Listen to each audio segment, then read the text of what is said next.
awaydaysbeer.com. Proud to partner with Talking Town. For only $14.99, grab your ITFC Legends Pack from The Beat to Hoppy Robson to Brazil's Best and Pablo's Pal. Whatever you need, whatever you want. ITFC Legends Pack, $14.99 at awaydaysbeer.com. Grab it today. MassCreations are proud partners of Talking Town. High quality web and software development. From web development to SEO and everything in between, make your vision a reality with MassCreations. Call 07896 904 571 or visit masscreations.co.uk or email info@masscreations.co.uk. MassCreations, proud partners of Talking Town. Don't forget, tell them you came from Talking Town to get 10% off. Best Burger in Stowmarket, proud partners of Talking Town. Call 01449 680 058 to book a table today.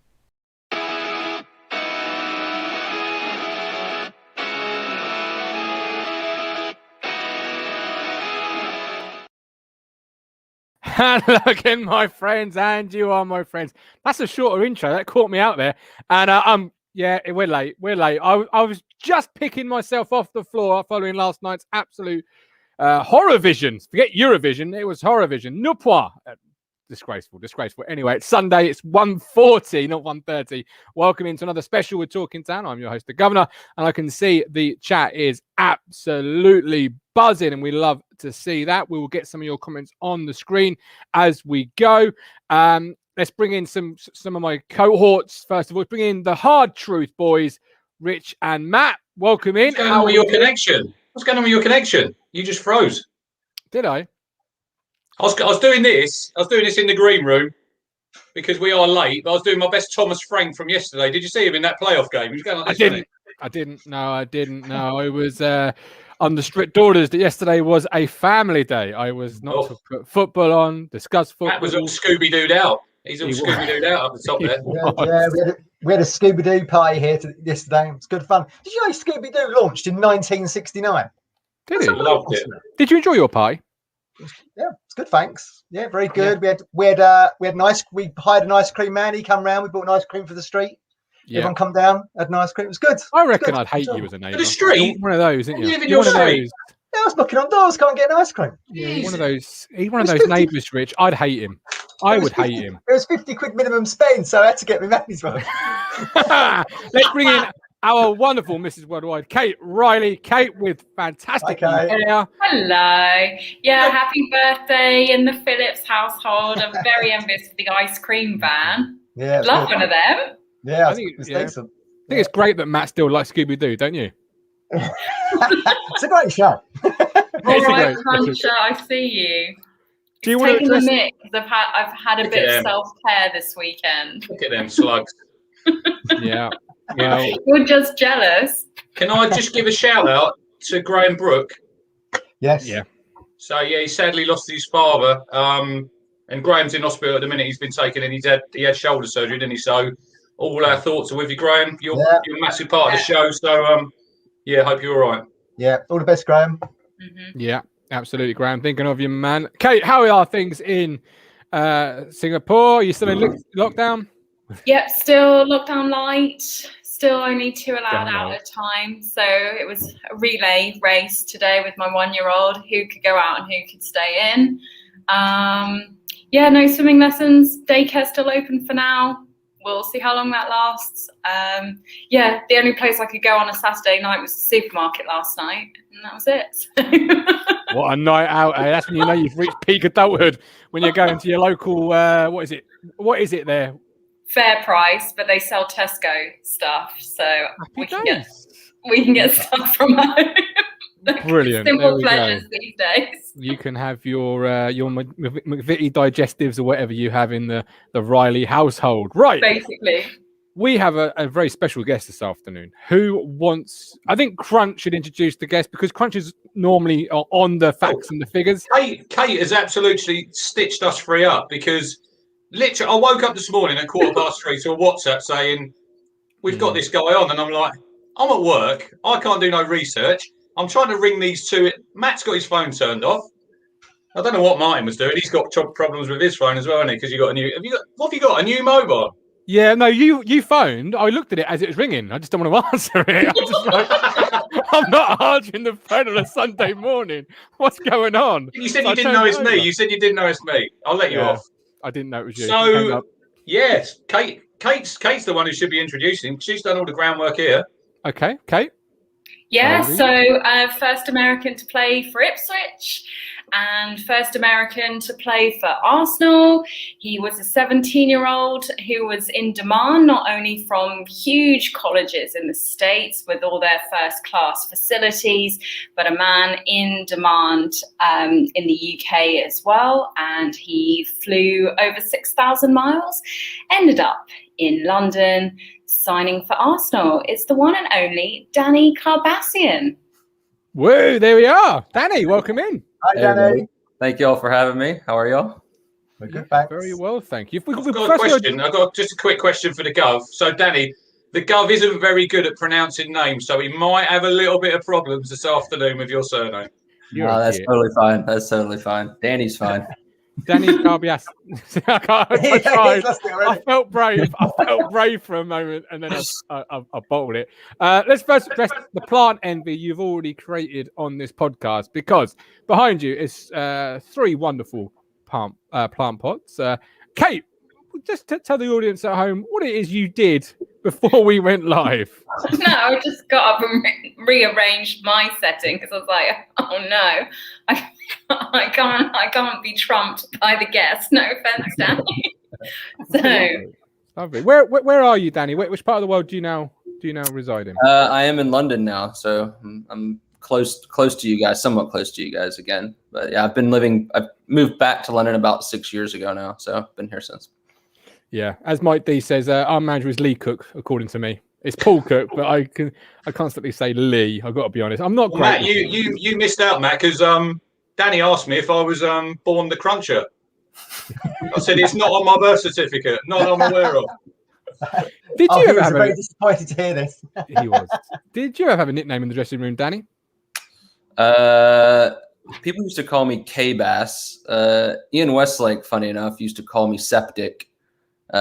Because of septic tank and yank, which I found kind of funny, and I didn't get it initially. He just kept calling me Septic, and it kind of caught on in the dressing room as well. So some of the guys at Ipswich called me Septic, which wasn't great, but yeah, I was generally K-Bass. K-Bass. And yet you still love the club, so thank you. Yeah, for sure. Even I can't work out Septic. I don't know if he'd be having a go at you or not. That's an interesting one. We have to ask Ian. Well, I mean, he said a septic tank rhymes with yank, so he was like, it's rhyming slang, and I was like, oh, I don't know if that's real, but he's made up his own there. Yeah, absolutely. But you're still good friends with Ian, so obviously it didn't affect you too much. Because you were just telling us off air, you do come back occasionally to see the Westlakes. I do, yeah. I was telling Kate, like I look back on my time at Ipswich quite fondly, just because it was when I moved to London, moving from a town like Roanoke, Virginia, which has maybe 200,000 people, to a city with like 11 odd million or something, whatever London has, is quite different, and getting accustomed to just being a tiny, a very tiny fish in a huge pond was tough. And going to Ipswich was nice because it just felt much more like home. It was nice walking down the street in the town center and like meeting fans as well. And yeah, it was cool being in a town that was just a one club town as well, as opposed to London where every 10 feet you move. What's that? Look at them. I'll put my glasses on, Danny. What's with these glasses? No, it's a season of watching Ipswich Town Football Club. It affects the eyesight. It's just the truth. It's the truth. Kate, I've got to step out of here so often. So if I do, just carry on without me. Well, Danny, that's fine, Gov. Well, Danny, let's start us off with your Ipswich journey. So just remind us how old you were when you came to Portland Road. I would have been 19, I think, at the time. 19, 20 maybe. I think 19. So you living independently, or you with a family at that stage? No, I was living independently. So when I moved to London, as you mentioned, Americans generally, when you turn 18, for the most part, they try to make you go to college, university, as I call it back in the States. And I would have been living either on my own or in dorms then. So I just said, if I do, when I do come over to Arsenal, and I'd signed pro as well. So I just said, and you had the choice if you wanted to live in digs. Some of the pros actually still lived in digs because they weren't really prepared to just live on their own. I just kind of went all in and immersed myself, got a car, had a flat. And then when I moved to Ipswich, I got a call. I think I was actually moving or going back to the US because Arsene Wenger at the time said I wasn't needed in the first team over the winter window. So they gave us, I think, 4 days off basically. So it was a tiny break to go back to the US. But my agent called me and said, I believe on the 22nd of December, or 23rd of December, he called and said, Danny, are you able to, are you interested in going to Ipswich on loan? And I was like, yeah, that's cool. I said, I'm going home tomorrow, and then I guess we can figure out. He said, no, they want you on the bench against Wigan tomorrow night if you're interested. So, and he said, and by if you're interested, I mean you should definitely go on loan tomorrow and not go home. So call whoever you need to call back home and tell them not to expect you. So yeah, the next night I was on the bench at Portman Road against Wigan, which was a very interesting situation I'd never experienced before. That was the Leighton Baines goal, wasn't it? When all the fog come over the what I call the Pioneer Stand. What a night that was. Yeah. That's one of the best goals I've seen at Portman Road, Danny. It was like he must have been about 40 yards out, wasn't he, when he hit that? Yeah. Right, yeah. It was I think it was 1 and 2. It was a top of the table clash, wasn't it? Yeah, it was, yeah. Yeah. But yeah, just and this is one of the things that I think a lot of people, when I talk about being a professional footballer and things that you aren't particularly, you have to put yourselves in uncomfortable situations at times, right? I was predominantly playing in the reserves at Arsenal, and I got to play in the first team as well, and was training with the first team every day at that point, which was amazing, obviously, because the team at the time was. I've got it written down here. I'll read it out in a minute. Yeah, exactly. So it was pretty. They were pretty good then. And then the next day, suddenly I found myself walking into a dressing room where I don't know anybody, and seeing my name on the back of a kit and being in the starting lineup, which was being on the bench rather. But just a really weird experience. I'd never gone through it. And I walked into the dressing room, and my agent, as I said, had just called and said, can you go? And I wasn't wearing a suit or anything when I went to the match day. And match day, generally all the players were wearing suits. And Jim Magilton walked in first into the dressing room, and he just sees some random stranger, standing next to his kit. And he just looked at me and was like, "Who the hell are you?" So it was an interesting day, but it ended up being pretty awesome. I didn't get on that game, but it was awesome just walking out and seeing Portman Road in full bloom and whatnot. So what was it like, Danny? Because obviously you said you played quite a lot for Arsenal reserves, playing in front of not many people, to go into a game. I think that Wigan game that night, it was live on Sky, but I think we probably had about 29,000. What was it's obviously a whole different ball game, isn't it? Yeah. Again, that's another thing that I find really interesting in the kind of maturation process of a player that, plays in the youth and then plays in the reserves and is accustomed to maybe playing in front of, 2 to 3 or 5,000 people, depending on the night and the game. And for me, that was a big step as well, right? Going from playing youth soccer in the United States to suddenly. Did you play at Arsenal reserves? Did you play at Barnet? Was that when they played at Barnet? Yeah. We used to play it. We used to play at Barnet. But in that, at the time in the reserve league, sometimes when we played Southampton, we'd play at St. Mary's. Norwich, you'd play at their stadium as well. So you got to experience different grounds and everything, and it felt like you were a pro, but you're still in the reserves there. But going from that to suddenly, when I made my debut at Arsenal, and I think there was 25,000 people at Man City that day. It's like there's no. Talk about the goal. Do you want to talk about the goal?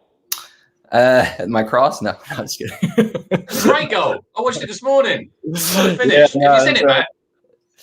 It was a League Cup. It was a League Cup game, wasn't it? Yeah. Exactly. Come on. Talk us through the goal. Cesc Fabregas. Yeah. Again, another really special. Just I mean, obviously a super special day, but just in the progression of your career as a footballer, you dream of these days, getting to make your debut. Actually, earning a shirt without having to pay to have your name on the back was my biggest thing, right? I was like, I just want to be able to have somebody print a shirt for me that I earned, basically. And the way the build up to that day is you get to train with the first team. The manager would train, pick the team to train the build up to the game. And then the starting lineup knows who they're going to be. The starting 11 know who they're going to be. And then on the day of the game, we all come in expecting, hopefully, to travel, but he only chooses, 16 or 18, depending. You look at a list, and if you're on the list, you get to travel. If you're not, you just take off your kit and you go and train like normal, basically. My name happened to be on the list, so it was great. That was the first kind of step, and I was like, wow, this is amazing. I'm going to actually get to go, be involved in this game. It'll be incredible if I actually get to come on. The way the game kind of played out, we were winning 1-0, and the game was quite open at the end. I came on in the 82nd minute. As I mentioned, the game was open. Guy Cesc Fabregas was playing. I think he was 17 at the time and still just running the show, just controlling everything and playing maybe his 10th or 15th game for Arsenal, but it looked like it was his 500th already. Ball broke down on the weak side, and I just kind of carried on. Danny Mills was marking me. I kind of pulled him out and then ran him behind, and Cesc played a perfect ball in behind. I took a touch. I actually came to England as a striker, so and quickly realized I just was not good enough to be a striker in this country as a pro, and started to get pushed further back into left midfield, and then ended up settling on left back. But I came on as a left midfielder that game. So when I got in that position, it was just, I don't know, it was just a natural place for me to be. And I looked up and saw the keeper kind of cheating a little bit. And I said, let's give it a go. Goalkeeper. Who was Man City goalkeeper that night? I think it was Ronald Waterroos. Yeah, it was. Yeah, you're right. Donald something it was. That guy. Yeah. Exactly, So anyway, yeah, he was kind of just, I don't think he was expecting me to shoot. And Van Persie was actually wide open in the middle. And really, I should have played it to him. And had I not, I probably would have heard it a lot. But yeah, it went in, and then they ended up scoring right after. So it ended up being the winner, which was a pretty cool way to make my debut. So. But you talk about sort of walking into dressing rooms for the first time, Danny. How about this crunch? Lehmann, Cole, Vieira, Perez, Lundberg, Reyes, Bergkamp, Van Persie, Henry, Fabregas, Flamini, Campbell, Kolo Toure, Lauren. Hi guys. So no wonder with that lineup. No wonder when you were a striker, you thought, "I'm not getting in here. I've got to go further back." Then did you have Gail Clichy, and then you had Ashley Cole, didn't you? Yeah, exactly. Well, I joke about that too, because I say, well, they kind of pushed me. Basically, I think my first year, about 6 months into my first year, the boss used to come watch reserve team training every so often just to see how guys were doing. He'd come to all the reserve games as well, which was amazing because, if you did well there, you just get called in to train with the first team the next week and see how you could do. My first year was just a big struggle. It was like I had to learn how to play football again. Everything was hard for me. Like I'd gone from playing in a more, I don't know, it's called travel soccer in the States, where you pay to play, but you're with the best players in your area. And I played, with the regional team. I've played in the national team a little bit as well. And then suddenly you're just in this mix where you're just training every single day with, at Arsenal and the reserves at the time. It was just like the United Nations of stars, basically, all thrown into this reserve group. And it was just really hard for me. And I struggled all my friends had gone off to university. Facebook had just come out. So they're like posting photos of like having the best time ever. And I'm sat here wondering if I really made the right decision because I've seemingly forgotten how to play football altogether. And so after the first 6 months, I'd only played maybe 2 or 3 games in the reserves and come on as a sub here and there. Boss came watch training and said, told Eddie Nidvicki, who was the reserve team manager at the time, he said, play Danny at left back at Watford on Monday in the reserve game. So it was great because I've never played left back in my life. And as you guys probably would have seen when I was at Ipswich, I wasn't a great defender. I was much more a defender that would like to attack and go forward naturally because of my background. So I get thrown back there. Also, it happened to correlate with my parents being in town visiting me. So I was like, this is great. My parents are going to come and see that I'm just a complete disaster over here. But the game went well. Ended up kind of just making that third left back position mine at the time. So as you guys said, Cole and Clichy were the top 2 choices. My second season there, Cole and Clichy just kept getting injured one after the other, back to back, basically. I had nothing to do with it, but they kept getting injured one after the other. which meant I got to, the first team generally trained with about 22 guys. So I would get to just be that second choice left back in training throughout. And then was doing well enough in the reserves where, as I mentioned, I got called into that Man City game. And then I got to start the next game against Everton in the League Cup, and we won. And then we drew, we got Man United at Old Trafford in the next game, and I came on the last 25 minutes or something there as well. So yeah, again, you're not prepared for this. It goes from having 25,000 people to at Old Trafford that day, it was like 70 odd thousand there, So it was a great learning experience. So getting to like continue that on, and by going on loan to Ipswich and getting to play in front of big crowds, not only was it fun, like to be playing for something again, right? Because in the reserves, there's a league and all that, but you're really like the players are trying to develop and try to get into the first team. Whereas when you're in an actual dressing room pushing for promotion, there's just something you're fighting for that's much more as a team. So it was really fun getting to be a part of that. So your second game, so we played Wigan on the, I think that was that Friday night, mate? I think that was Friday. It was on Sky. Boxing Day at Millwall. What was because obviously you were on the bench that day. I don't think you come on. And did you get any stick warming up? Because it's a bit lively down at the Den normally.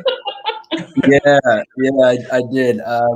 So that was actually really interesting because I absolutely love Joe Royle. Like so he was, I got to play for three first team managers during my time as a player at Arsenal, Ipswich, and then Burnley. But Arsene was amazing. He like knew the players inside and out, and he was so philosophical. And you could talk to him about football tactics, but you could also talk to him about like the economic situation in Venezuela if you wanted to, and he'd be able to provide a lot of information on what was going on there.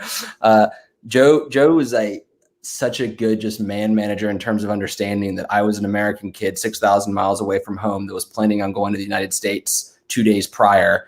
And now I found myself in a place I'd never really been with teammates that I didn't know. And he did a really good job of just making me feel comfortable. I think he found out that I had a girlfriend at the time back in the States who obviously was really excited to see me, that I was coming home. And when I was on loan, obviously I wasn't going home anymore. So he called and said, Danny, I know somebody's expecting you, like get them on the next flight over so they can be with you throughout the Christmas period and stuff. If she wants to come, if she still wants to talk to you and see you, obviously. But yeah, that's romance, taking her to Portland Road. Exactly. Yeah. So he said, so after the Wigan game, I got to go home and then back to London and spend Christmas just because I didn't know anybody in Ipswich. She was like, why don't you just go back to London and spend Christmas with your friends? And then you can just drive to Millwall and meet us at the hotel. So that was kind of my first. I drove to the hotel in Millwall, met up with the team there, and yeah, it was just I think we'd played them in the reserves before, but I'd never experienced that stadium as a player, especially as an opposition player. I came on as a sub and was warming up. And I remember, man, this is brutal, but like, so as I'm warming up on the sideline, just running back and forth, a guy came down to the boards and was holding maybe like a 3-year-old girl or something. And he said, hey, Danny, Millwall's obviously on my team, but I'm actually a huge Arsenal supporter as well. And he's just like, nobody's telling him to go away. He's just standing at the boards. And it's a bit odd. And he was like, can I get your signature? And I said, nah. I said, after the game, if you don't mind, no. And he's like going on and on. So after 10 minutes, he's like, come on, just it's for her. Like I'm raising her an Arsenal fan and all this. So I was like, all right. So I walked over to the board and the guy just like turns around and says like, you think I want your autograph? And like the whole stand just like went mental laughing. And I just like retreated. I just like ran back to the bench. I was like, what's going on there? Yeah, but that was probably the kindest thing that anybody said to me at Millwall that day. There was a lot when I took my actual like warm up top off and was coming on, and they saw my last name. There was a lot of pretty nasty things being thrown around. But I guess that's the joy of going to Millwall. I look back on that Joe Royle era. Don't know about you, Crunch and Kate, with real fondness because I think he was real.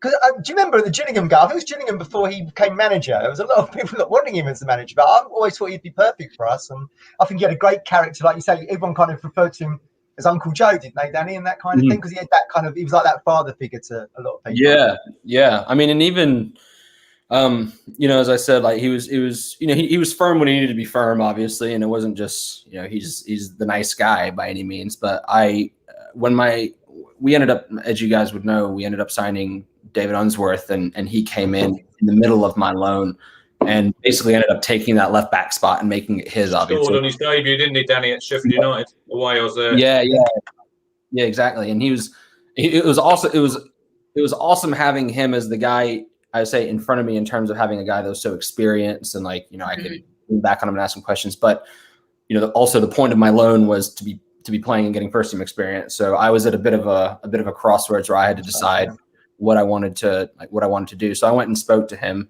to the manager, and I just said, if I'm going to be kind of going in and out of the first team and into the reserves, I'd rather be doing it at Arsenal. And I'm not to be mean, but I'd rather be doing it at Arsenal. I'm not going to be getting the games here, And he said, honestly, I want to have you here, but I also understand I'm not being selfish. Like you should probably go do that as well, because you'll get, the opportunity of getting potentially the chance to play in the first team again at Arsenal's will be higher that way. So that's how it kind of ended. But to your point, like it was easy to have a conversation with them. And he was an exceptional manager as well. Yeah. Did he ever lose his rag in the dressing room? Did he ever lose his temper? I couldn't imagine him losing his temper, but I suppose behind closed doors it's different, isn't it? Yeah, I mean he would. Yeah, I mean, we were talking about that Reading goal. We were about 4 seconds away from 3 points and ended up getting one. I need to look at that, Danny. I need to look at that goal again and see if it wasn't your fault. I mean, you're so harsh. It probably was. Oh, was it? I remember that because Darren Bent. I don't know if everyone who's watching probably remembers that game. Darren Bent scored in the 93rd minute, and there was 4,000 Ipswich fans going absolutely mental. People rolling down the steps. Literally, Reading kicked off, and we didn't touch the ball. 10 seconds later, it's in Eva Ingemarson. Awful signing for Town, because we signed him, didn't we, Matt? Yeah. Scored the equaliser. Well, I looked this morning, Danny. They hadn't scored since December as well. That was their first goal. Yeah. I'm still sure that you should have been picking him up. I did. I mean, I did preface this by saying I wasn't a good defender, so. I try my best, but I spent my entire, 20 years prior just trying to learn how to score goals. So I was super. Tell everybody where you were off to after that game, though. Tell everyone where the players went after that game. Well, this was planned. This was planned anyway, right? Because we had got knocked out of the FA Cup, so we had that long kind of odd break. And so we were going to Tenerife the next day, and when we scored, we were going to Tenerife for a camp as well, right? You just go away, and you get to have a little bit of fun, but you're also training every single day, and it's not just a holiday basically, but you just get a little bit of sun, because as you all know, England in January isn't the best place, or England in May. England in May apparently isn't the best place to be either right now. Tenerife is good for winter sun. Yeah, very good. Yeah. So we were going to Tenerife, so it did put a little bit of a damper on things. And I think we were all buzzing because we were just we scored that goal, and everybody was like, "This is amazing," and we were expecting the ref to blow the whistle, but. Yeah, they basically made 10 passes in a row. We didn't touch the ball, and then they scored. And it was very deflating at that time. He didn't come in doing a Roy Keane then and sort of karate kicking the door and stuff. No, I mean, I think he was. Yeah, I mean, he did. He would get upset, obviously, and he'd yell. But it was also, he's human, right? And he expected, he's expected more. I mean, we all expected more of us. Those are the situations where manager comes in and yell. You almost at times you're you don't even need it to happen, because. It's a room full of guys that strive to do their best at all times and are always trying to play at their best and whatnot. And you've let yourself down and your team down, so you don't need anybody else telling you that. Yeah, you know it. He should have won the league that year. He should have won the league that year, Kate. He was unlucky not to take us to the Premier League, Jay. He was very unlucky. What was the camaraderie like? You mentioned Jim and Jilton. He's Mr. Personality personified. So what was that group of players like? Is that, just a bunch of lads?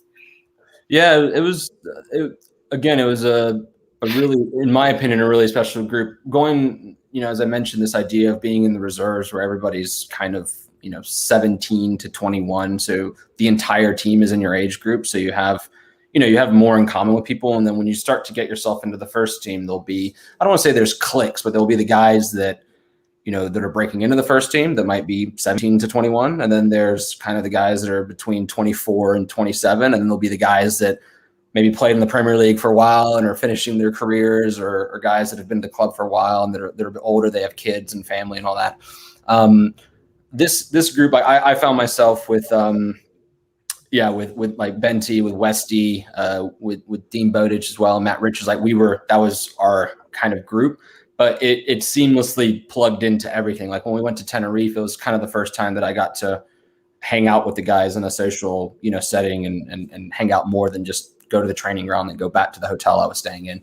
And it was all very like really, really inclusive and a good time. So yeah, as you said, like we should have gotten, I had left at that point, but Ipswich should have gotten promoted that year. And I think everybody, like the feeling in the team that year was just like, man, we're playing really, really good football. The team feels really good. And like, we can actually do this. It was a big shame that they fell short just at the end there. We had Shefki Kuki got injured, didn't he? I think he missed 3 games. And they bought James. I don't know if he'd left the club. He bought James Scowcroft in, and obviously he'd played for Town before, and he didn't get a goal. I think he got 4 or 5 bookings, and it was a real shame because that was a real good side. And I still think Darren Curry was probably the only player that season that Joe paid money for. I think we signed him for about 250 grand from Brighton, and you think with the money that's swimming around in the game now, you think a couple of million, it'd have got us out of that league because we were so entertaining to watch. Yeah, for sure. I mean, that was another reason my agent, when he rang me and said, Ipswich want you on loan, and I, for me, it was I'd moved over here. I knew football, but it was very like, okay, where's Ipswich? Like, I know we've played them in the reserves before, but let me see where Ipswich is. What's their first team like? What type of football do they play? What's the manager like? Will I get to play? Like, what's the situation? And he said, they like to play really nice football, and it was very evident when I got there. I was just like, man, this is like great. I mean, in terms of like technically the players are a very high standard. Obviously, coming from a place like Arsenal, especially at the time, where the first requirement for signing for Arsenal is like, can you retain the ball, under pressure when there's 3 guys around you and not panic? Like going to a club like Ipswich where the players were technically very good and they liked to pass the ball around the pitch at Portman Road was fantastic as well to allow you to do it. As you guys probably know, in the championship at times you go to certain places and it's just like a pigsty basically, and it's hard to actually want to play out of the back, right? Like the last thing you want to do is a ball comes to you and you like play it into the midfielder and the ball is just hopping around and they lose possession and then you go get scored on. So everything was set up perfectly to be able to actually play like nice football. So somewhat shocked we're in League One right now? I am, yeah. I mean, whenever I do go back, as I said, I generally go back for Ian Westlake's wife's birthday parties every summer. We've got to get invites. How are we not on the list? So it's a good time. Westy's his wife is remarkable at ping pong. Like she's like I don't know if she's like an amateur or she plays competitively. So I generally just go to watch her play ping pong because I'm just fascinated by her just crushing people. Whenever I do go and take the train, as I said, like I look back on my time with the club so fondly and seeing the stadium and then seeing that the club are in League One. I'm just like, man, it's so. It seems like so different because we were so close to that season in particular. Like what I particularly remember of the club, getting up to the Premier League and going to the training ground and seeing, there's at the training ground there's just photos of I don't know who it was at the time, but like marking Ronaldo, like from Inter Milan, like, and you're like, man, it seems like such a far cry. And I know it's difficult as well to obviously like get back up to where you are, but. I'm hoping that they come back because, as I said, it does hold a pretty special place in my heart. And strong American connections at the club now, Danny, with the new consortium that's come in. What do you know about sort of Phoenix Rising in that kind of tier of the American game? It's interesting. I think having more. I suppose having I know there's more and more Americans that are coming. I just saw Colin's message. Sorry, Danny. I just want to get Colin. Hi, Colin. We're an all-inclusive show.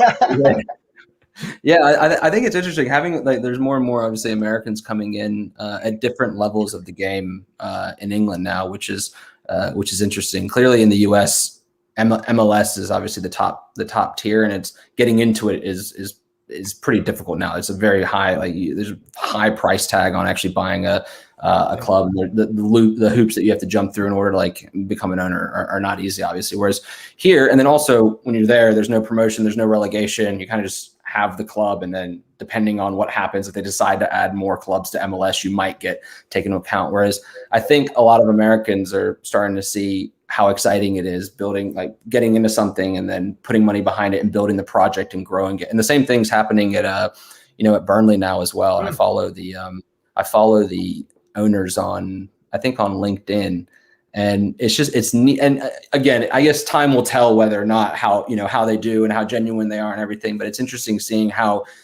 committed and devoted they are to understanding the culture of the people and the culture and the history of the club, and trying to grow the club, not just organically, but pumping money into it as well and trying to get them back to where they belong. But yeah, it'll be interesting to see. Frank Johnson, who's that figurehead of that Three Lions that have taken over Ipswich. We've had the guys on the show, haven't we, Rich and Kate? And they're really ingrained in the history of Ipswich and want to read about him. We've been sent books and all that kind of thing. That old, what we call at Ipswich, the Cobbold spirit that we had back in the Bobby Robson era. They seem to really sort of bought into that, and I think want to kind of maybe replicate that, albeit from a modern era, I think. Yeah, I think again, one of the fascinating things about football here. Well, first of all, there's two things. One, our Americans are outrageously passionate about football in the UK, right? And you guys probably would know that already. But from my travels when I was covering CONCACAF for Arsenal, as a scout, I wouldn't generally, tell obviously on Twitter, I'm going to watch this game or going this game, because you'd be a very bad scout if you were just broadcasting where you were going, obviously. But when I would be in certain places, I'd get put in touch with the fan group leaders from Arsenal LA or Arsenal San Diego, Arsenal Austin, Charleston, and it's crazy. These fans wake up every single Saturday, and in the West Coast particular, the early kickoff is 4:30, I think, or something silly, in the morning. They wake up in the morning and they just go, they'll go to a local restaurant and watch the game, and there'll be, maybe 40, 50, 60 people in that restaurant. And a majority of them have never even been to Arsenal, and they're, they picked this team and they're going after it. So I think that's really, really interesting. And I know there's a little bit of a debate as well, where the people, the season ticket holders here are just oh, you don't know what it's like to be a fan. We're there every week. But I think it's a unique proposition where it's well, your club's done something right, where there's people that are 9,000 miles away, spending money, supporting them, buying their kit on a yearly basis, getting involved in all the fan talk and whatnot. And then, I think the other piece that's really interesting is the idea that the game here is so old, and the culture of the football league and promotion and relegation. And there's just so many cool stories. Whereas there are some older teams in the United States as well, but generally when a team kind of comes out of nothing, it's oh, okay, cool. We're the so-and-so supporters group, and we have been supporting since 2021, and it's kind of a weird proposition. So it's nice to, kind of not latch on, but be a part of something that's a little bit older, that has all that rich culture and history that you can learn and become a part of, for sure. And Danny, sorry. Go on, Kate. I was going to say, Danny, when you came over from the States, did you feel as though there was some xenophobia or snobbishness towards sort of Americans in the game? And do you feel that sort of changed? I sort of read some comment initially when there were rumours of an American takeover at Town. There were some sort of negative comments, and some were sort of aimed at the nationality, or sort of, oh, what would they know? And I just don't know if has that changed during your time? So I think there's probably two different things to look at. One is players. So if a player comes over, how are they looked at, right? So when I came over, and you enter a dressing room, as I said, it's a weird moment in your life, right? I'd spent my entire youth career with the Roanoke Star, going from under 8 all the way to under 18, where all the guys are all your friends. You go to school with a couple of them, but you just know them, and they're your best friends basically. And then suddenly you come over and you just get chucked into this dressing room where not everybody speaks English. Some people are from, Brazil. Some people are from Africa. Some people are from Spain. It's just a mixed bag of people that happen to be quite good at football as well. I think like when I came over, especially at 17, like they're choosing who they're going to sign on as a pro, right? So there's some players that may have come on through the academy all the way up and then they don't get offered pro terms, and they're good friends with a lot of the guys as well. And suddenly there's an American kid that's coming over who's getting that pro contract that somebody else potentially may have, gotten, or you've not nicked it from them, but you're taking their spot in the team. So there's a little bit, I don't want to say hostility by any means, but it's very much like, well, you're taking that spot. You better be really good at what you do. Right. So you come in and if you can actually prove that you're competent on the ball and you provide value that way, then they'll start passing the ball to you. They don't care, they don't care where you're from.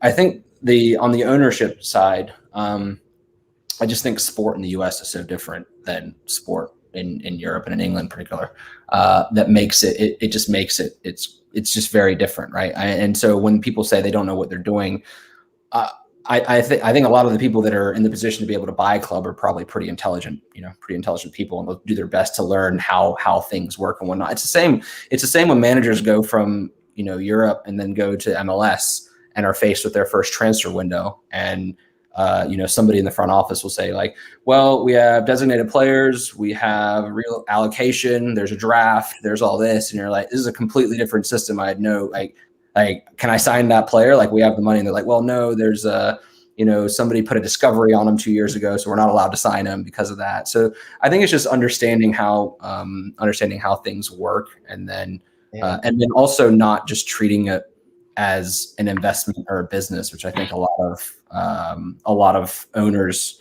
recently, especially like bigger clubs, get accused of just treating it like, something on a form that they need to apply for taxes on at the end of the season, basically. So, I think those are the two big ones, though. If you're able to, there's more and more American players coming over and making a huge impact, not only in England, but even in Europe and in big teams or in the Champions League, and I think like as more and more of those guys come over, they'll start to, and more clubs are actually going the other way and looking to find players, over there, just because I don't want to say it's an untapped market by any means. Well, Almiron, for instance, that's one that sort of leaps out at me most recently.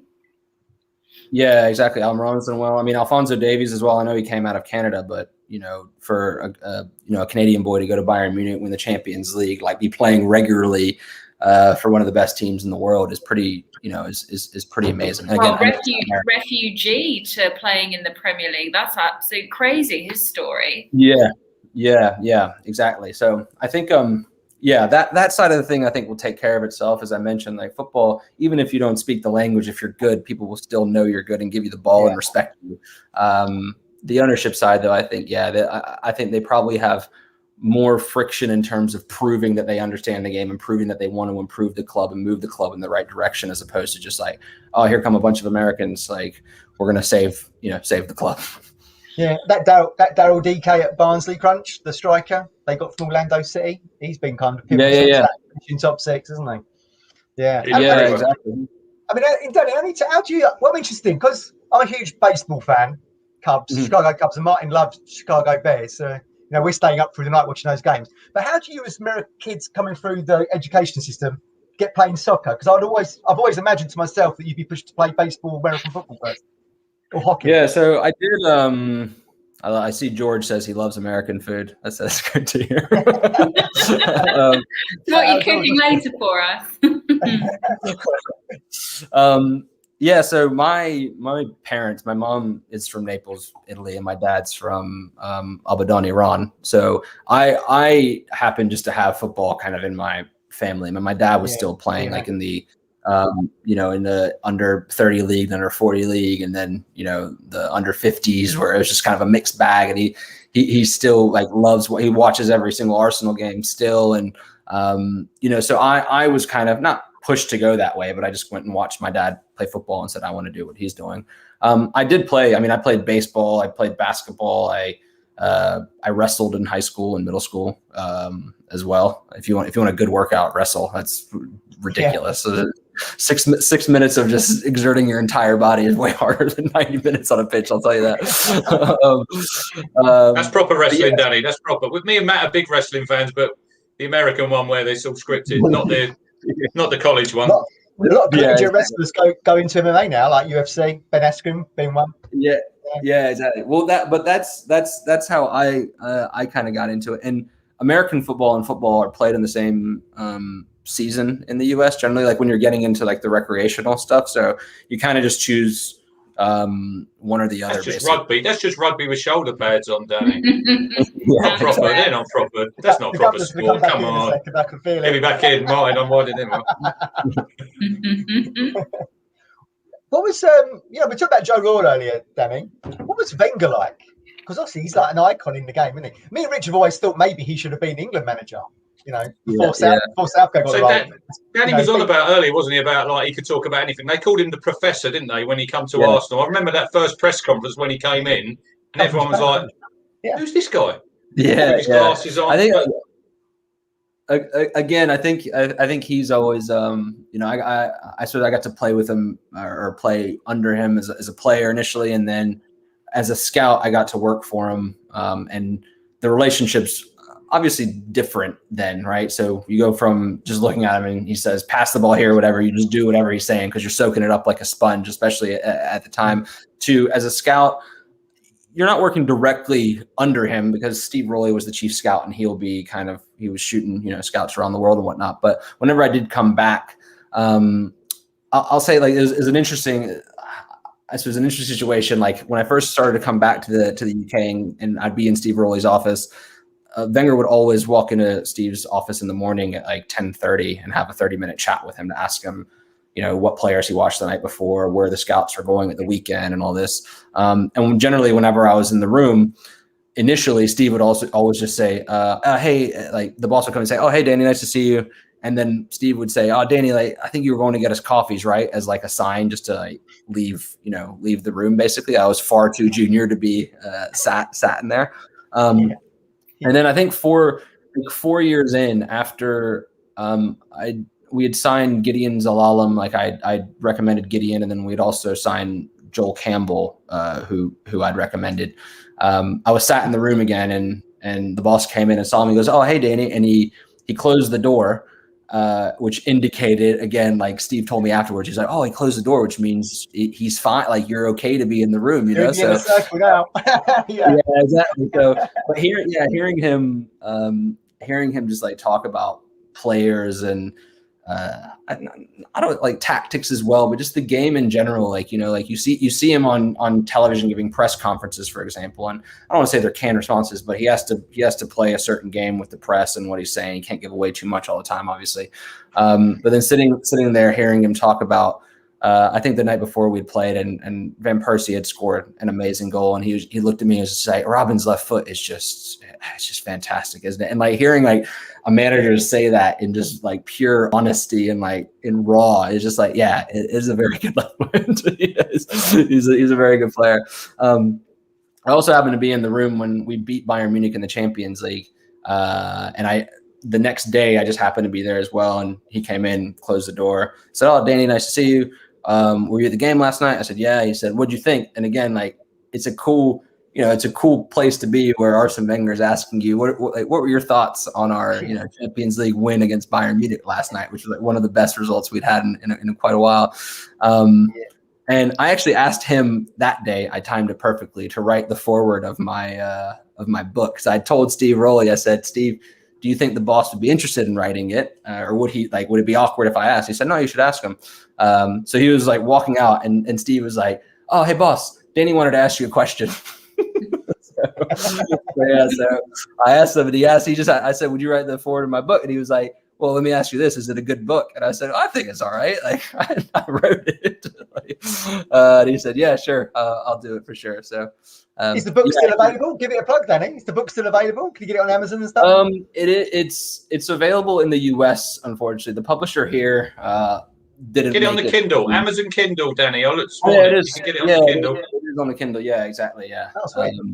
It was very much, people are like, "Danny, why would you ever write a book?" But for me, like most people that don't know me are like, "Why is this football writing a book?" For me, it was way more about writing for myself to remember like this awesome kind of period of my life that I had from 17 to 22. And then B, also when I moved back to the States, so many people were just asking me questions about, what was it like doing this? What was it like doing that? What is the life of a footballer like? And I'd read all of like David Beckham's books, Steven Gerrard, Roy Keane, like all these books of the top 1%, that everybody tries to be like, and most people sadly fail trying to get there, but they still try to go for it. I said, I want to write a book about like the other part of the game where like injuries happen often, where a doctor says to you, like you have to stop playing if you want to walk when you're 30. Like that stuff doesn't happen in the David Beckham and Gerrard and Roy Keane books. Obviously, it's much more focused around winning trophies and obviously like hard work and fighting as well, and like setbacks, but there's always like the upside at the end. Whereas I said, there's also a reality where a lot of people just don't make it, and that's just how it is. So yeah, that's why I focused on writing the book. So you were at Burnley. Was that when you got your injury? Was it at Burnley? What actually happened? Because obviously So unfortunately, I'd had my first knee surgery when I was 15, and then I came to England. Well, had it when I was 15. I tore some cartilage, and then the surgery, they tried to repair it. It failed. I had to have another one at 16, and then I was fine for, I don't know, like 7 years or something. At my last game at Arsenal in the reserves, I tore my cartilage again. Like it was the silliest thing ever, a stupid tackle that the guy was like completely reckless, like 94th minute, last game in the reserves of the season. Like the game's done. And he just like hacked me down purposely for sure. Anyway, tore my cartilage. Unfortunately, I got bone damage during that tackle. So my two bones hit each other and I got like joint damage basically. So I had the surgery, but the doctors were like, your bone suffered a little bit of joint damage. You should be fine, but it might flare up here and there. I went to Burnley. It began to flare up maybe in my second season there. It started to flare up, and then I went and got a scan again because it was just really uncomfortable. So I went and got a scan, and the doctor said, the good news is there's nothing like structurally wrong with like the ligaments and all that and cartilage and all. So I was just like, all right, great. I don't need to have surgery. That's brilliant. He said, the bad news is your knee is just knackered. And if you want to walk when you're 30, you should hang up your boots yesterday. So that was tough, obviously a tough pill to swallow. But again, like that was the whole, and since then I had a huge surgery where they cut my bone, realigned my joint, 4 screws, metal plate, like all this stuff basically to get myself back to comfortable.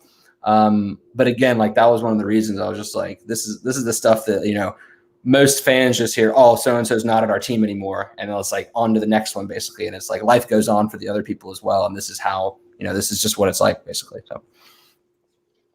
Danny, your fans want to know the title of your book. I've just looked it up. The Arsenal Yankee. The Arsenal Yankee. £20.11 on Kindle. That's a bargain. I'm going to download it. Get on it, everybody. You can get it shipped from the US. I think it's $29 with shipping. I looked this morning, Matt. Someone's charging £32.42 on paperback. Was that a signed one then, Danny? Yeah, I don't know. I think an arbitrage opportunity is what it is.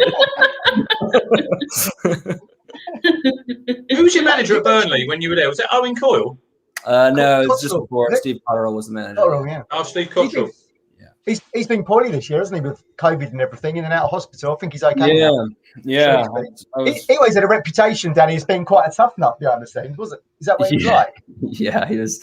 It was, as I said, I had 3 managers, Wenger, Joe Royle, and Cotterill. And Cotterill was, again, like I hold nothing against it. It was just a very different managing style, right? Like for me, like, I found myself in a dressing room.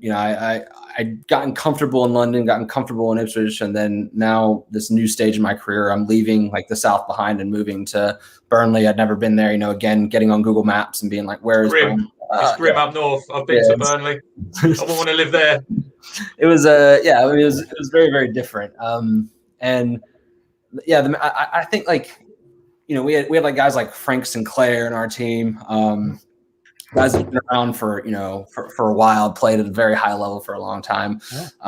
Micah Hyde, like Adi Akinbaye, it was a good team. These are some good names, yeah. Yeah, for was sure. Brian Jensen there? Was Brian Jensen there when you were there? The goalkeeper. Yeah. He's awesome. Yeah. So I think that for me, now I'm 37 now, I think. And I look back, looking at a 20-year-old being in that situation where suddenly you're in a dressing room with a bunch of different, like, again, very far from home. I'd settled in London and I was like happy and had a life there. And suddenly, you transfer, you got to just find your new life. I felt like he just didn't understand that people were at different parts of their life and different, like, needed to be handled differently. Like, I didn't want to be handled special by any means, but like, you know, even in my work now, like in tech stuff that I do, like, you can't just like assign the same thing to absolutely everybody and expect everybody to react the same way. Like, if you're managing people, like, I'm innately different than Frank Sinclair, who is 35, the captain of the club, has won stuff. He's like, you know, Frank would tell us, I own a bunch of property in London, I've got in all this stuff. It's like, you're at a very different place in your career. And like, we were just all treated kind of like the same, and it's not the end of the world, but I would get yelled at, and I was just like, I don't know what you want from me. Like, I just, it's hard for me to I want to give you what you want, but I don't know what it is what you want. And it was a tough time, but I was sad to hear that he's been struggling quite a bit with all the COVID stuff and whatnot this year. But yeah, are you still doing scouting then, Danny? What's your day to day like? Yeah, so I was telling Kate, I kind of, when I moved back to London, I was covering games in the like Premier League and Championship and Champions League just around London, basically, as a local scout. I have kind of transitioned out of that, and as I said, I've worked in between scouting full time and now started a tech company, was running, like, building mobile football games. We raised like a venture backed round, and I learned how to talk to developers and designers and engineers. And so I kind of took that. And then when we wound down our game, unfortunately, just before the World Cup, or just after the World Cup in 2018, I went back to Arsenal. They were like, we'd love for you to come on full time. And I said, I'd love to help, like, bridge the gap between tech and football and help be the guy that can have the conversation in both rooms.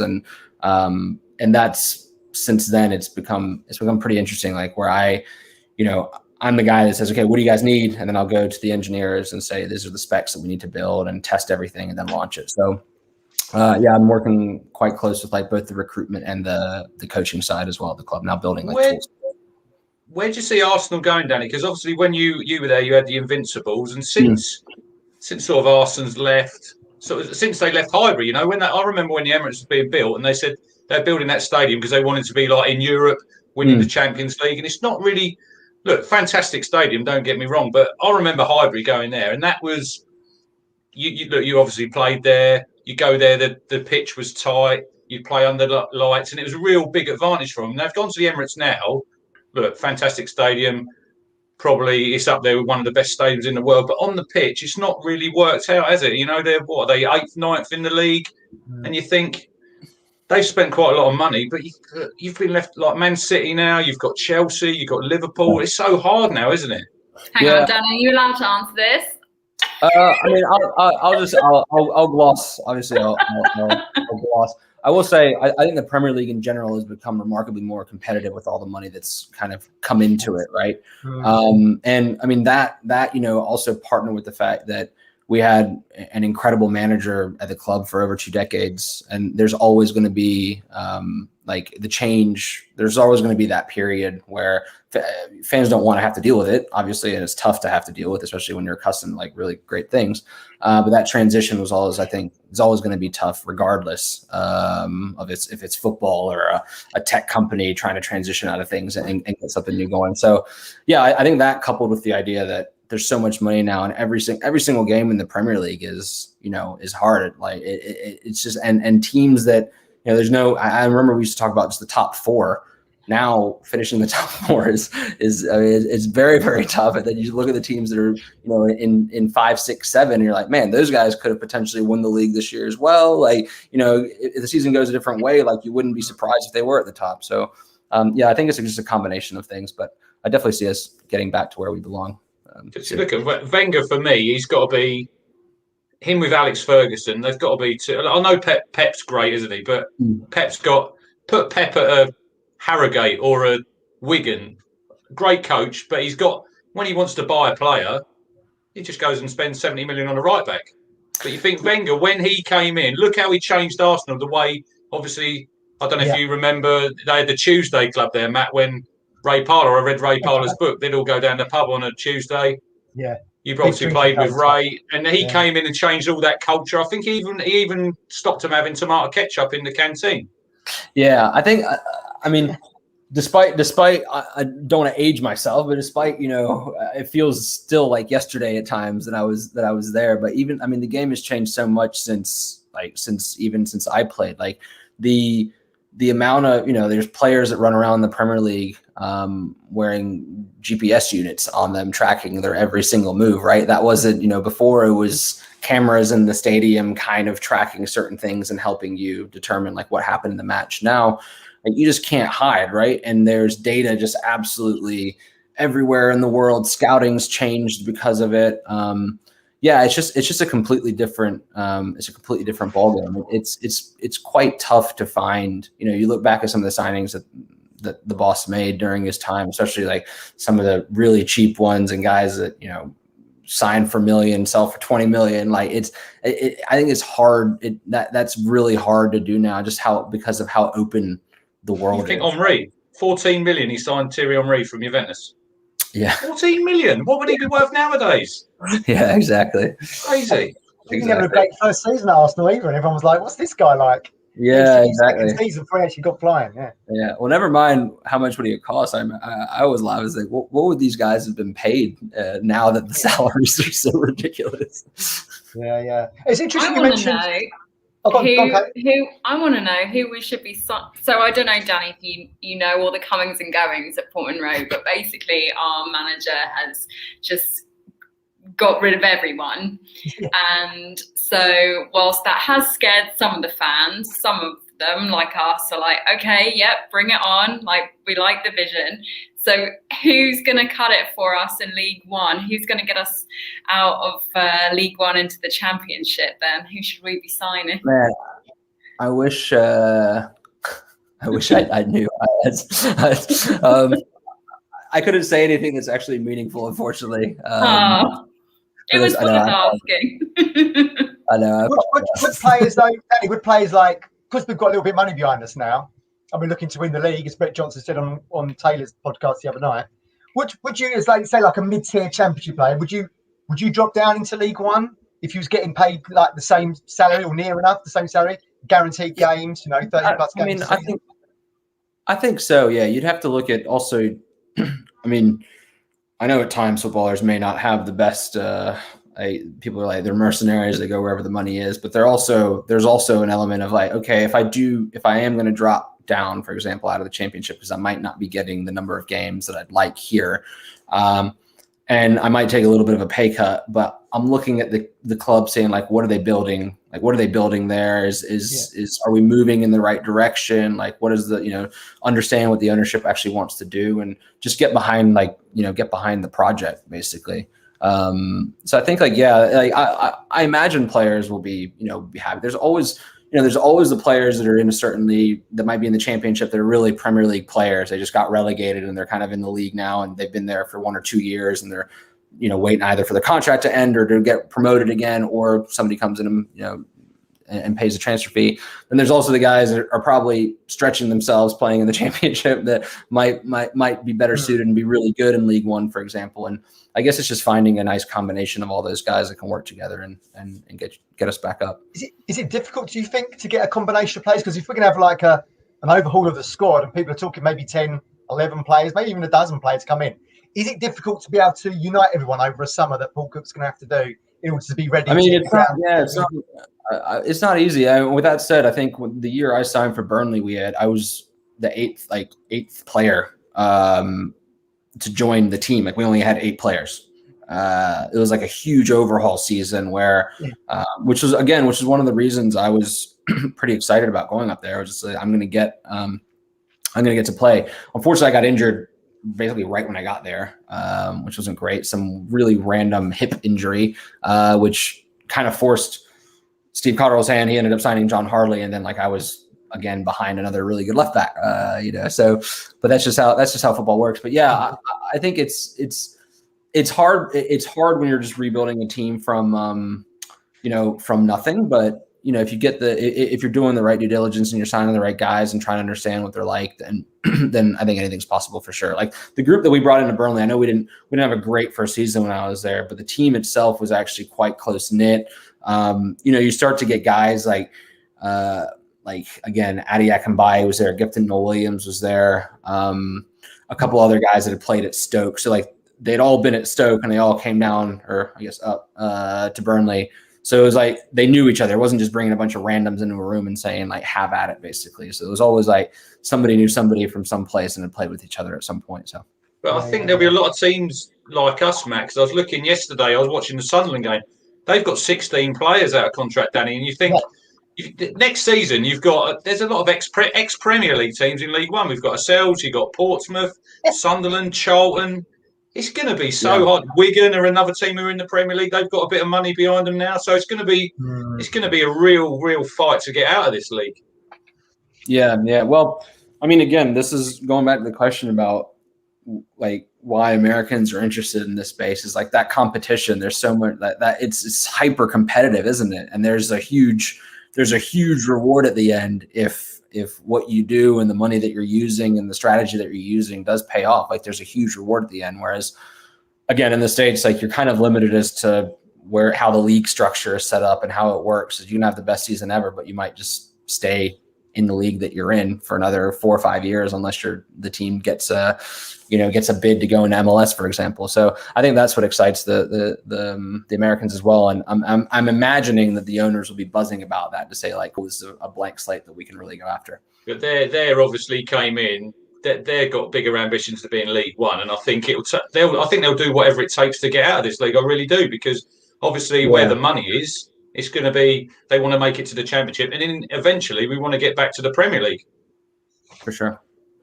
Yeah, and then you're a global brand. You can own an MLS club, and I say this as a huge MLS fan and one-time employee of theirs.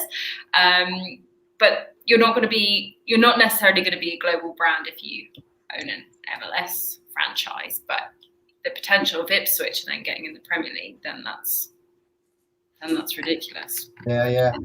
Before we wind it up, Danny, let you get on with your Sunday. You mentioned Joel Campbell earlier. I remember him. Do you remember him, Rich? The Costa Rica for the World Cup. Where did he go on loan from Arsenal? Where did he go on loan from Arsenal, Danny? He went to a couple clubs in France and then also a couple clubs in Spain. So he played all around, kind of like La Liga and Liga for a bit. And now he's in Mexico. I think he's at Puebla, maybe, in Mexico, I believe. He played a few games for the first team at Arsenal, didn't he? He was decent. He did, yeah. He was interesting. I mean, again, it's an interest, like that whole the CONCACAF market. If you can find players that are talented, technically good enough, and like intelligent enough to handle like the coming over here and being so far away from home and completely different culture. That's one of the hardest things as well. Is people, I think it's easy to sit on a couch and like look at, watch the Brazilian league and say that player is really good, we should sign him. But there's so much more that goes to signing a player than just the player is good and can do it, in the club that he grew up in, right? Like when you move a player across the world, you're like, again, I mentioned this before, like the idea of like culturally it being different. Like if you don't speak English, it'll be tough. You'll try your best to learn English right away. But I mean, I've seen, Javier Hernandez, for example, came to Man United. Chicharito did a great job, but he also like settled. Whereas other Mexicans, for example, came and you saw him, you're like, man, that guy, I know his agent, I know his background. He lives at home with like 7 brothers and sisters, looks after his whole family, like taking him out of Mexico City and dropping him in Manchester, dropping him in. You look at Robinho. Remember Robinho when he signed for Man City? World-class player. He didn't do it there, did he? Yeah, but it's just, it's just hard. And at the end of the day, like you have to be happy where you are, and like I understand that again that they're getting paid a lot of money, but you're like you have to be happy with where you are. Your family has to be happy, like so. It's a lot trickier than just saying he's good, bring him in. I'll quickly just ask.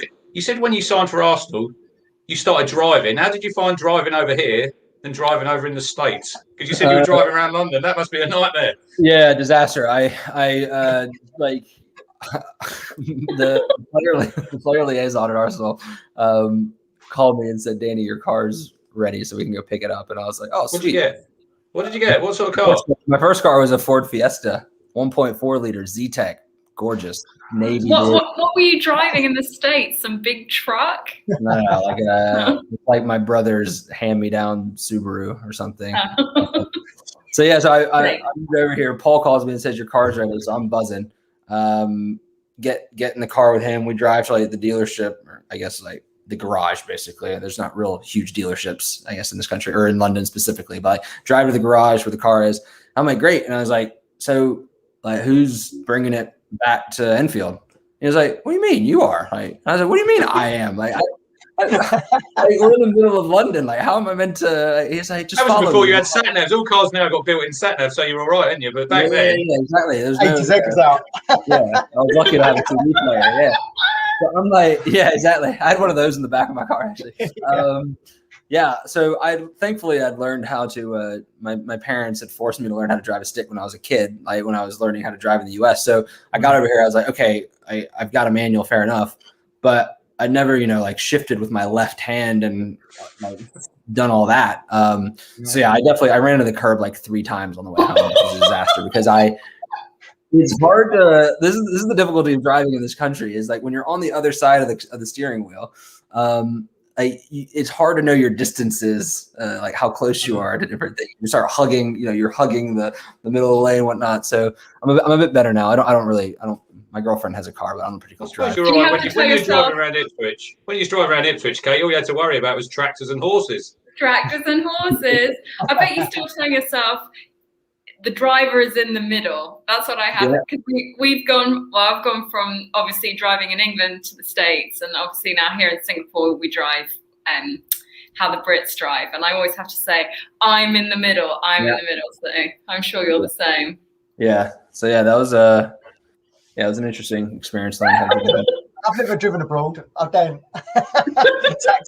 I'll say this. This was funny. One of my teammates was coming back with me after training one day before a first team game, and I was like, "Yeah, just follow me." And I don't know why, like I panicked and went this huge roundabout, and I ended up just going around the roundabout 3 times. Like I was just like, now I'm confused. Like, I don't know which exit I'm meant to take now. And he was just like, he called me. He's like, Danny, what are you doing? And I was just like, I'm sorry, man. I'm just panicking. I'm trying to be cool now. National Lampoons. Go round and round and round. We'll leave it, Danny, with a high. So tell us about your best town memory to round out the show today. I would say I know we actually ended up losing this game, which isn't great, obviously, as a whole. But I got to play against Bolton in the FA Cup, and I think we lost 3-1. But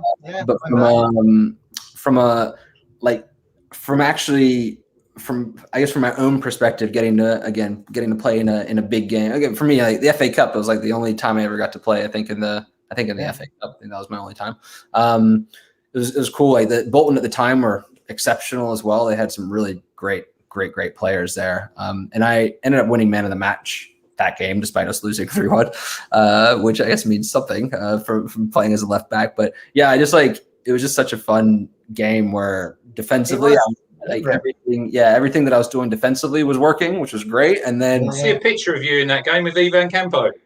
Piero played in that, and Cisse, was that Cisse up front? Yeah. I mean, like I remember being in the tunnel about to walk out of the game, and I looked to my right and I just see Fernando Hierro, and I was like, oh my god, like this guy is just a freaking legend. Like he also, it was amazing. He just like stood in the center circle the whole time and just sprayed 40-yard balls everywhere, wherever he wanted to, and nobody could touch him. But they had a great team.